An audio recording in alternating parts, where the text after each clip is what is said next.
Hey y'all, welcome to another episode of Kingdom Women Talk, where we encourage, validate, and empower others to do life. We have a great topic for you today. Woo-wee. So the topic, y'all ready? I'm ready. Y'all ready? I think so. Let me hold on. So the topic is, God said go. So why is it so hard to leave?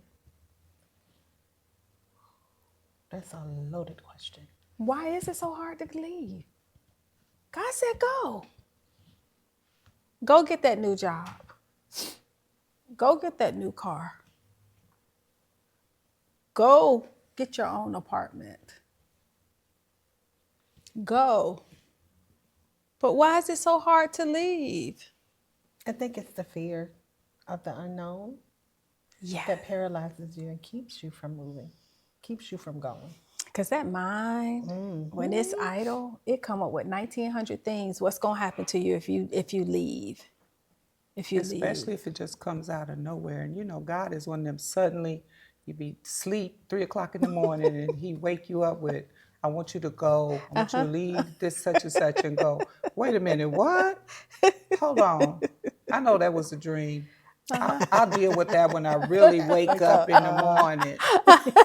You That's lay true. there and the next thing you know, no, it's me. It's for real. It's for and we're real. going to deal with this right now. Right now. So just go on and wake up. Because if you don't, I'm not going to let you sleep. So you might as well just go and wake up. Turn the It's light on. hard to deal with the unknown because I think the human nature is to have some type of certainty or at least a landing point, you know. Like I said one time before, we nosy.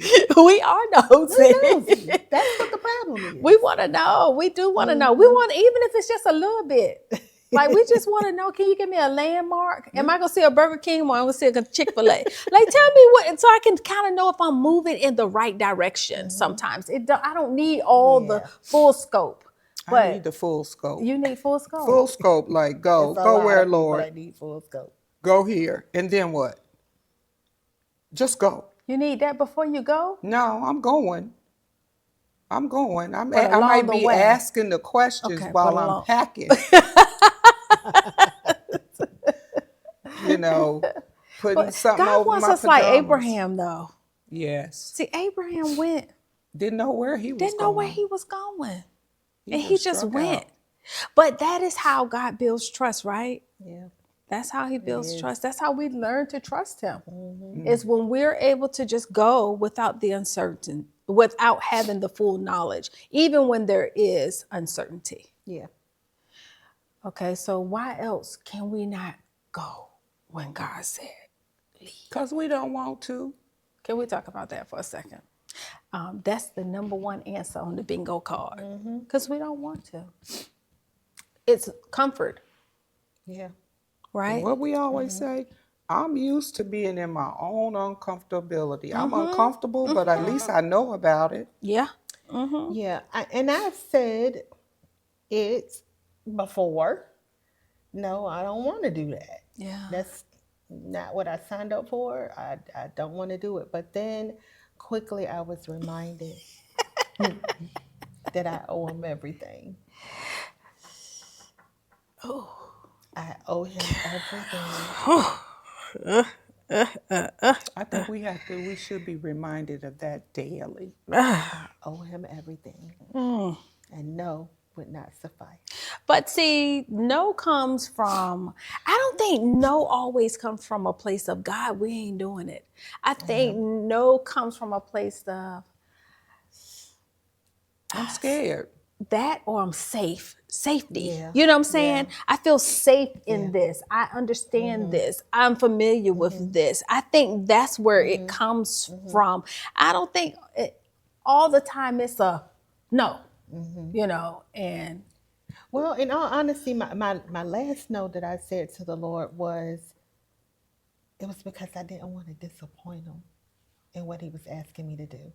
You know what I mean? Like I didn't feel like I didn't want to slip up in no way, shape, or form. That's where the place of no came from the last time. Yeah. Because you wanted to be perfect. I did. Yeah. I did. And I wanted to execute it the way that I knew that he wanted it done. And I just didn't want to disappoint him. Wow. You know, I think that's our song sometimes. I think we all sing that same song sometimes where we don't want to disappoint him. Yeah. However, then thinking about it, I think what we learn on the other side, I would say that is God already knows. Already, he did. He already knows how it's going to get done. So in a way, I've learned, it was me not trusting the provision and the path to getting to what he wants me to do, because it turns out the way he wants it to turn out anyway. So Because he provides the provision for the vision. He does. But when we're in our feelings right then and there, We don't see that. we don't see it, and we're not even thinking about that. Yeah. What about sometimes our heart just isn't in it? Our mind say yes, but that heart says, I ain't doing this. I can't do this. we kicking and screaming every. I don't want to do this. Why can't I just stay here? Even as we walking, we could be leaving. God could tell you to leave a person. And as you walking out the door in obedience, your heart is still saying, Like Lot's wife. yeah. Better not look back. Well, because she ran, but her heart wasn't in it. And that's why she looked back.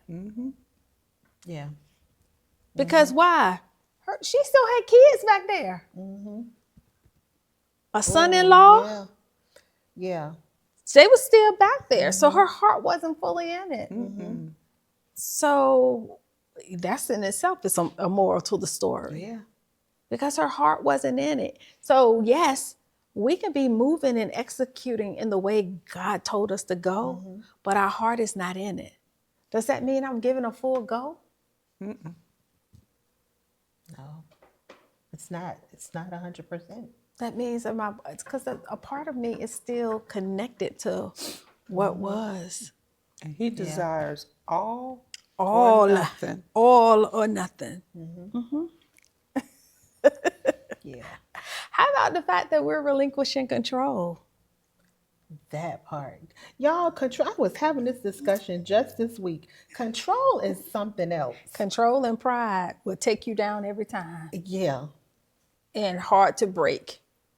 Or Janet knew what she was doing when she made that song. dealing with somebody She knew who has an issue with control and pride. You know, in the workplace, when you're dealing with people who want to be controlling along with their ego and pride, it makes it difficult for the other person. Yes, that's true. And even when God said go, we still don't go. Yeah.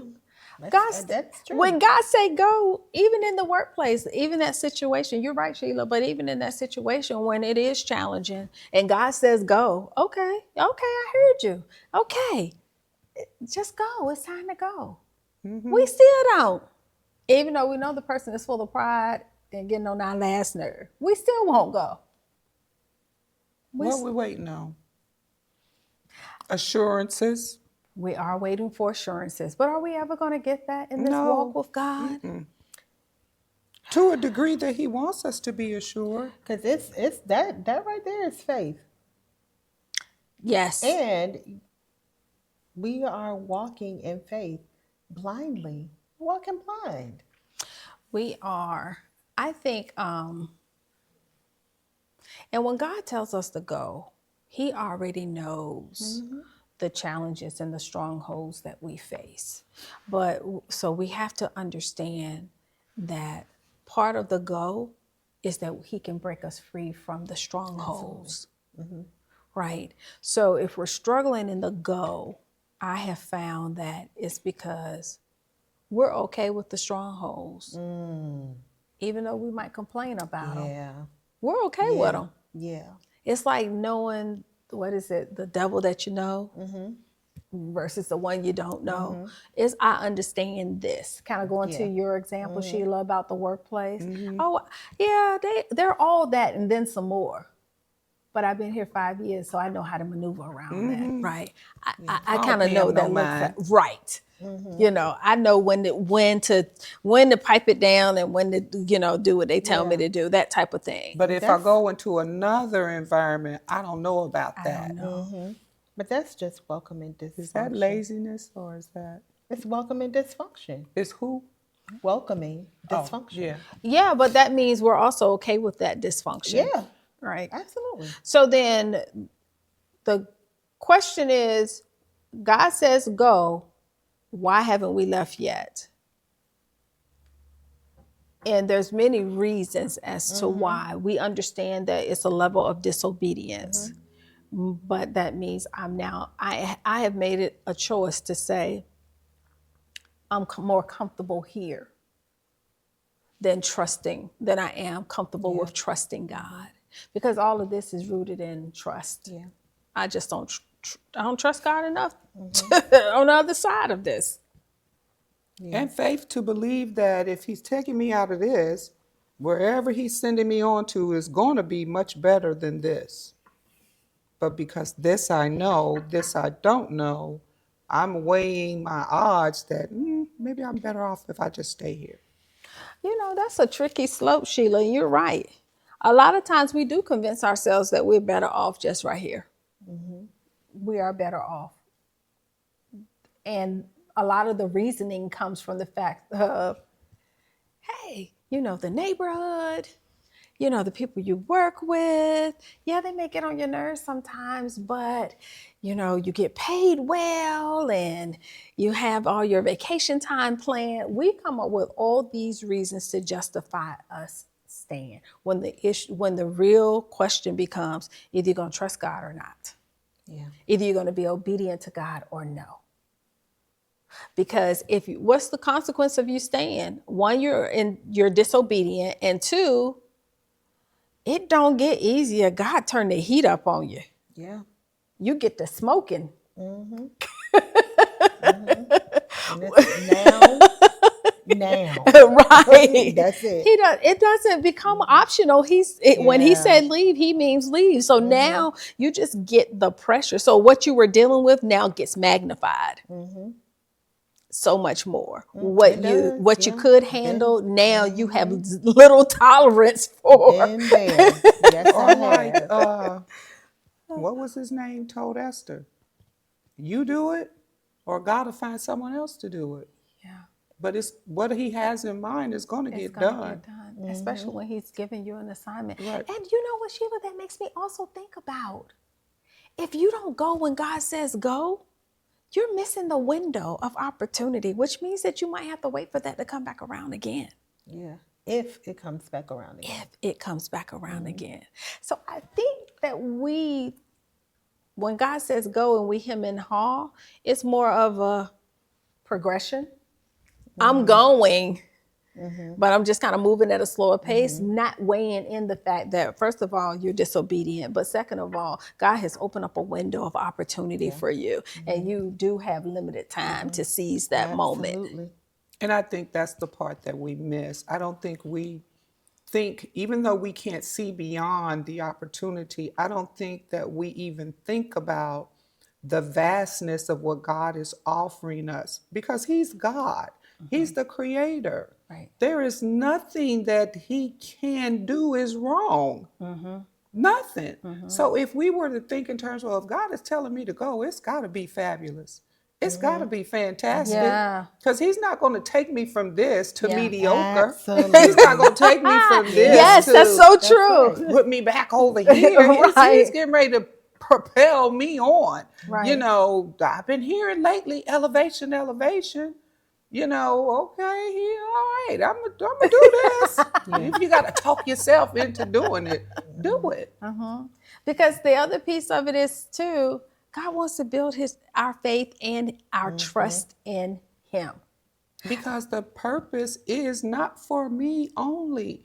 It's the testimony that I'm going to Yeah. give That part. Yeah. of how he That elevated part. me, you Yeah. know, That part. Mhm. And also how he still gave me grace when I hemmed and hard hawed. about it. Yes. Right? How he still gave me grace. Because the piece of it is, if I'm struggling with trusting God in the go, I'm struggling with trusting people in general. Yeah. We just don't not trust God. Yeah. We don't trust. Mhm. Period. Period. Yeah. Yeah. Right? Yeah. It's an issue for us, period. Because God has done so much and shown us himself over and over and over again, how Yes, gracious he is, how mercy yes. he is. And if we still don't trust that, Mhm. we have a problem with trusting. Yeah. That's a whole nother, distrust is a thing for us. And God is trying to help us get delivered in that particular area. But guess what? We're more comfortable in distrusting because we've built up a wall of protection. We're only going to let it go, but so far. And even when it comes to God.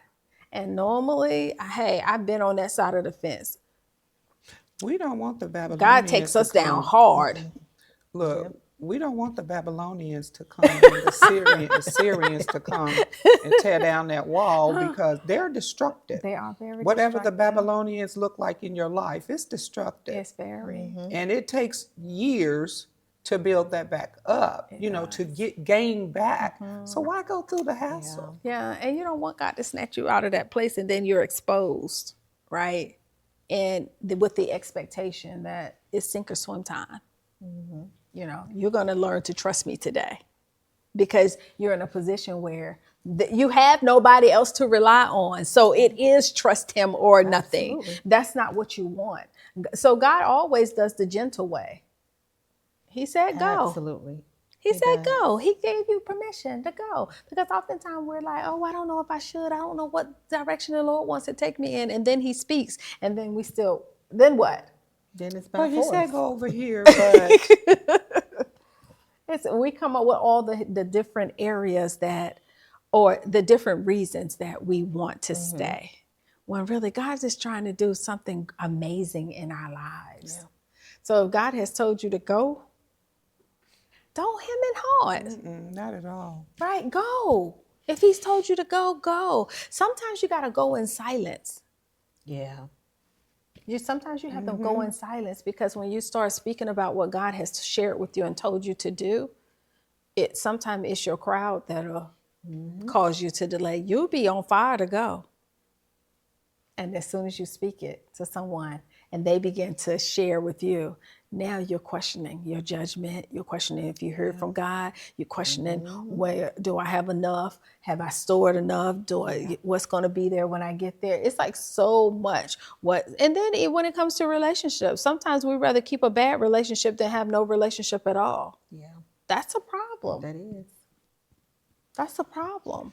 Been there, done that, bought some t-shirts, gave them away to the thrift store. Not going there no more. All that. All of it. Because it's better when God wants relationship with us, Yeah. right? He wants that to be a time that he can love on Yes. us, that he Yes. can nurture us, he can repair us, he can mend us, he can heal us. But instead, we don't want to leave because we don't know what it looks like to be by ourselves when you're never alone. We're never alone. He's always there. Yep. Just go. Just go. Just go. I guess that's the moral of the story. Just go, because God does have something better. And also, if you really want to be set free, it's prudent that you heed the voice of the Lord. Absolutely. Not just hear, but also hear in heart. So it got to be not only in hearing, but it got to be in deed, right? The two have to match, because if they're not matching, then we're not spiritually aligned, which means that it's always going to be a push and a pull and a struggle. Because if the heart doesn't trust God, but you're doing it because you don't want to be obedient in thought, right? Okay, God said go. I know I heard him say go, so I'm gonna go. But really, you haven't reconciled that in our heart. that's mismatched. You're disjointed. That's like putting a knee and an elbow and saying y'all need to work together. Right? How's that going to happen? Right. It has to be perfectly aligned with what God has said. So we got to reconcile that within ourselves. Exactly. Our heart posture has to be a yes, the same way our behaviors have to be a yes, and our mouths have to be a yes. Yes. All right. Absolutely. Until next time, y'all be blessed. We thank y'all for joining us. Remember, if God said go, what's keeping you from going? Amen. Amen. Be blessed.